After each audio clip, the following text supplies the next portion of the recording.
Everyone sneezes, but have you ever wondered just how powerful a sneeze really is? When you sneeze, your body builds up massive pressure in your chest before blasting out air through your nose and mouth. This explosion sprays thousands of tiny droplets into the air, filled with germs, and that's why sneezes spread so easily.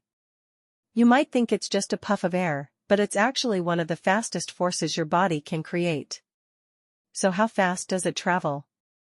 Believe it or not, a sneeze can blast out of your nose at around 100 miles per hour.